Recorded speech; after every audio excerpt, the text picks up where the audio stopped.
ఎవరినో పెళ్లి చేసుకోబోతున్న అమ్మాయిని ప్రేమించడం తప్పే కాదన్నా. కానీ కానీ దివ్యను మర్చిపోలేకపోతున్నాను. నువ్వే చెప్పు, ఏం చేయమంటావు? నేను నీకెన్నోసార్లు వచ్చి దండం పెట్టుకున్నాను. ఎప్పుడైనా ఏదైనా అడిగానా? ఈ ఒక్కసారి అయినా నువ్వు ఏదో ఒకటి చేసి దివ్యను నాకు దక్కేదట్టు చేయలేవా?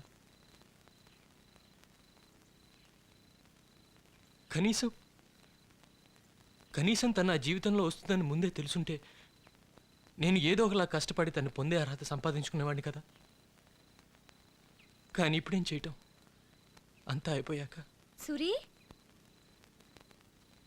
నువ్వు ఇక్కడున్నావా? నీకోసం అన్ని చోట్ల వెతుకుతున్నాను.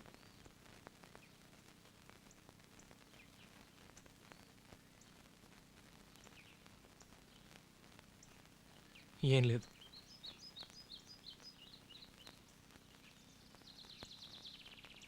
నన్ను క్షమించు దివ్య. ఎందుకు? నీతో అనవసరంగా చెప్పాను. ఏంటి? నీకు మరొకరితో పెళ్ళవబోతున్న విషయం తెలిసాక కూడా నా మనసులోని మాట చెప్పటం, నిన్ను ఇబ్బంది పెట్టడం తప్పని తెలిసి నేను పెళ్లి చేసుకోవటం లేదు.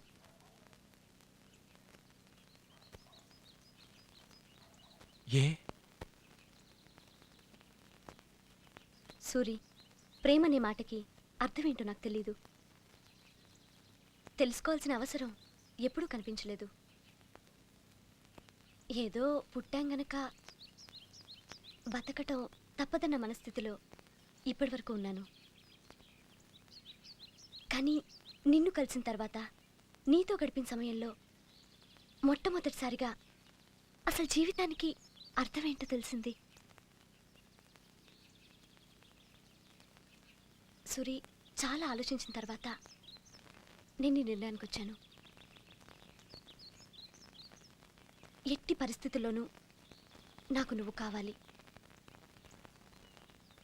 Suri, I love you.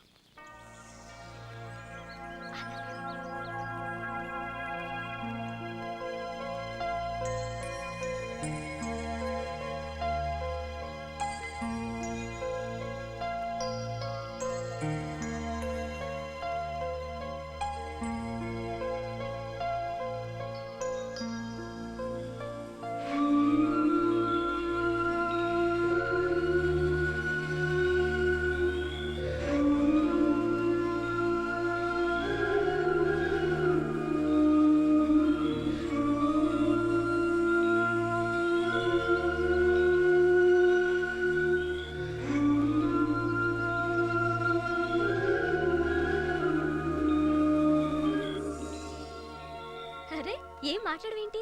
దేవుడు కరుణిస్తాడని, వరములు కురిపిస్తాడని నమ్మలేదు నాకు నీ ప్రేమే దొరికే వరకు. స్వర్గం ఒకటుంటుందని అంతా అంటుంటే విని నమ్మలేదు నేను నీ నీడకు చేరే వరకు. ఒకరికి ఒకరని ముందుగా రాసే ఉన్నదో, మనసున మనసై బంధము వేసే